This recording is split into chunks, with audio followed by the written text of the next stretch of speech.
మరొకసారి చెప్తున్నాం, వివేకానంద రెడ్డి గారి హత్య విషయంలో సిబిఐ ఏదైతే చెప్తుందో ఆ విషయాలు మాత్రమే రాజశేఖర రెడ్డి గారి బిడ్డ అయినా, హత్య చేయబడిన వివేకానంద రెడ్డి గారి బిడ్డ అయినా మాట్లాడుతున్నది. సిబిఐ చెప్పకపోతే మాకు కూడా తెలియలేదు. హత్య జరిగిన రోజు మేము ఫలానా చేశాము అని మేము అనలేదు, ఎందుకంటే మాకే తెలియదు కాబట్టి. కానీ హత్య జరిగిన పరిస్థితులు, ఆ రోజులు కంటే ఇప్పుడు 5 సంవత్సరాలు గడిచిపోయింది కాబట్టి ఈ 5 సంవత్సరాలలో ఎన్నో పరిణామాలు చోటు చేసుకున్నాయి. సిబిఐ సుదీర్ఘ కాలం పాటు విచారణ చేసింది. ఇదంతా జరిగిన తర్వాత ఇప్పుడు సిబిఐ చెప్పిన విషయము అవినాష్ రెడ్డిని అక్యూజ్డ్గా చేర్చింది సిబిఐ. సిబిఐ చెప్పింది మాత్రమే మేము చెప్తున్నాం. మేమేదో ఎవరి క్యారెక్టరో అసాసినేట్ చేయడానికో, లేకపోతే ఎవరినో డిఫేమ్ చేయడానికో, ఎవరినో ఓడించడానికో, రాజకీయాల కోసమో ఇది చేయటం లేదు. కేవలం వివేకానంద రెడ్డి గారి ఆత్మకు ఈ రోజుటి వరకు న్యాయం జరగలేదు, శాంతి జరగలేదు కాబట్టే ఈరోజు ఇంతగా రాజశేఖర రెడ్డి బిడ్డ అయినా, వివేకానంద రెడ్డి గారి బిడ్డ అయినా ఇంతగా నిలబడి కొట్లాడుతున్నాము అంటే ప్రజావేదికలో, ప్రజా కోర్టులో ఈరోజు న్యాయం తెచ్చుకునే అవకాశం ఉంది కాబట్టి అడుగుతున్నాం. మళ్ళీ చెప్తున్నాం, సిబిఐ ఏది చెప్పిందో, ఏది చెప్తుందో, ఏది ఛార్జ్ షీట్లో చేర్చిందో ఆ అంశాలను మాత్రమే మాట్లాడుతున్నాం. దానికి ఎందుకు భుజాలు తడుముకుంటున్నారు, ఎందుకు ఇంతగా భయపడుతున్నారు, మీరు ఓడిపోతారు అని మీరు నిర్ధారణకు వచ్చినట్టు మీరు ఇంత డెస్పరేట్గా, ఇంత ఫస్ట్రేట్ అయ్యి వివేకానంద రెడ్డి గారి పర్సనల్ లైఫ్ని మీరు ఆయనను బదనాం చేయడానికి ఎంతగా ప్రయత్నిస్తున్నారో రాష్ట్ర ప్రజలందరూ చూస్తున్నారు. ఈ వికృత చేష్టలు మిమ్మల్ని ఎక్కడికి తీసుకెళ్ళావు, మిమ్మల్ని నాశనానికి దారి తీస్తాయని మళ్ళీ చెప్తున్నాం. వివేకానంద రెడ్డి గారు రాజశేఖర రెడ్డి గారి సొంత తమ్ముడు. ఆయన పర్సనల్ లైఫ్ ఆయన పర్సనల్ మాత్రమే.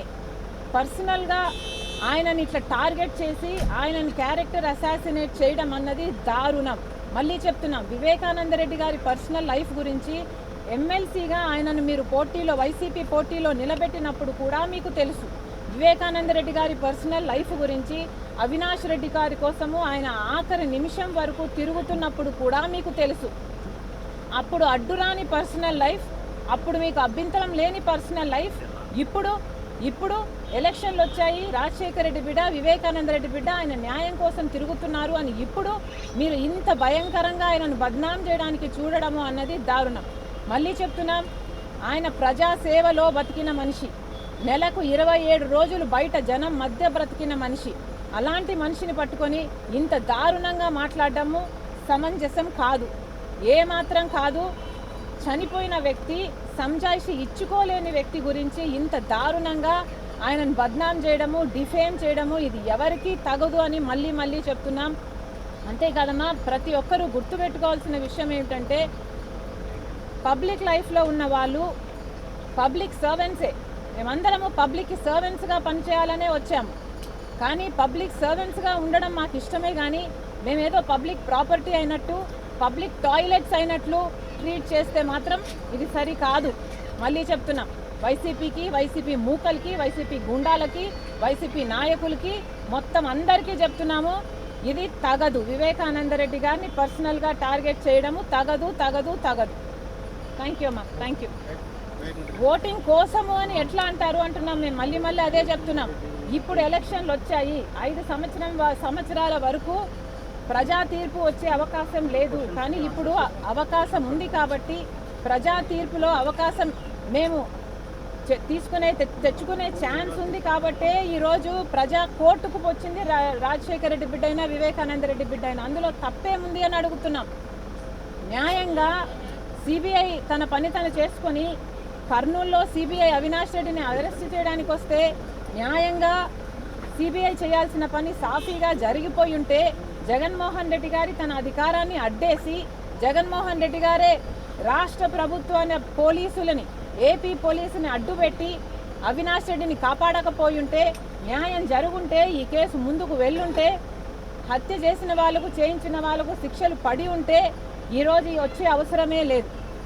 సునీత రోడ్ల మీదకి వచ్చే అవసరం లేదు, షర్మిలారెడ్డి రోడ్ల మీదకి వచ్చే అవసరం లేదు. కానీ 5 సంవత్సరాలు వేచి చూసి ప్రతి ప్రయత్నము చేసి ఈ రోజు వరకు న్యాయం జరగలేదు. కాబట్టే ఈరోజు ప్రజా తీర్పు కోసం ప్రజా కోర్టులో మేము ప్రజలని కొంగు చాచి న్యాయం అడుగుతున్నాం. ఇది తప్పెలా అవుతుంది? ఇది ఎలక్షన్ కోసం చేసినట్టు ఎలా అవుతుంది? ఎలక్షన్లు వచ్చాయి, ప్రజలు తీర్పు చెప్పే అవకాశం ఉంది కాబట్టి ప్రజలను అడుగుతున్నాం. మీరు తీర్పు చెప్పండి. మీరు న్యాయం వైపా లేకపోతే మీరు నేరం వైపా?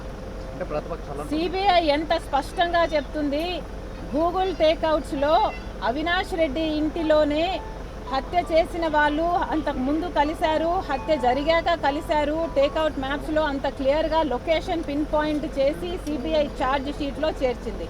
దానికి అవినాష్ రెడ్డి గారు చెప్తున్న మాట, గూగుల్ టేక్అవుట్స్లో 50 మీటర్ల దగ్గర నుంచి 1000 మీటర్ల వరకు తేడా వస్తుంది అని చెప్తున్నాడు. అయ్యా అవినాష్ రెడ్డి గారు, 50 మీటర్ల నుంచి 1000 మీటర్ల వరకు తేడా వస్తే మరి మొత్తం సాక్ష్యాలు నీ ఇంట్లోనే ఎందుకు చూపుతున్నాయి? 50 మీటర్ అవతల ఎందుకు చూపట్లేదు? 1000 మీటర్ల అవతల ఎందుకు చూపట్లేదు? గూగుల్ టేక్అవుట్స్ నీ ఇంట్లోనే ఎందుకు చూపుతుంది? మరి అవినాష్ రెడ్డి గారు సమాధానం చెప్పాలి.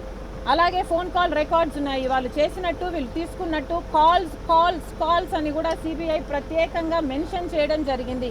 అది కూడా కాదు అని బుకాయిస్తుంటే ఇంకా దానికి ఎవరేం చేస్తారు? అధికారాన్ని ఇట్లా దుర్వినియోగం చేస్తే ఇంకా సామాన్యులకు కానీ ప్రజలకు కానీ న్యాయం జరిగే అవకాశం ఎక్కడుంది? సిబిఐ చెప్తుంది డబ్బు లావాదేవీలు జరిగాయి, వాళ్ళు ఒప్పుకున్నారు, అప్రూవర్లుగా మారిన వారైతేనేమి, మిగతా అక్యూజ్డ్గా ఉన్న వాళ్ళు అయితేనేమి అడ్వాన్సులు తీసుకున్నారు అని ఇంత స్పష్టంగా సిబిఐ చెప్తున్నా కూడా కళ్ళు మూసుకొని లేదు ఇది కాదు అనడానికి మాకు దేవుడు ఇంగితం ఇచ్చాడండి. అందరికీ ప్రజలందరికీ కూడా దేవుడు కామన్ సెన్స్ ఇచ్చాడు కదా. మేమే చెప్తున్నాము, మేమే అనుకోలేదు మా ఇంటి వాళ్ళే చేశారు అని ఇంతకు ముందు. కానీ ఇప్పుడు ఇదంతా తెలిసిన తర్వాత నమ్మకుండా ఎలాగుంటాము? పోనీ ఇంకొకరిని చూపిస్తుందా? పోనీ సిబిఐ ఇంకొక సాక్ష్యాలు చూపిస్తుందా? సునీత వైపు చూపిస్తుందా? రాజశేఖర్ వైపు చూపిస్తుందా? వాళ్ళ గూగుల్ టేక్అవుట్స్లో కానీ వాళ్ళ ఫోన్స్లో కానీ వాళ్ళది ఏమన్నా సాక్ష్యాలు ఉన్నాయంటే ఎక్కడ ఏ సాక్ష్యాలు ఇంకా ఎవరికి కనిపించడం లేదు కదా. ఇదే సాక్ష్యం. సమస్య లేని ఇల్లు ఉండదు, పరిష్కారం లేని సమస్య ఉండదు. బంధాలు గొప్పవి, బాధలు చిన్నవి. మీ సమస్యని మేము పరిష్కరిస్తాం. రండి మాట్లాడుకుందాం.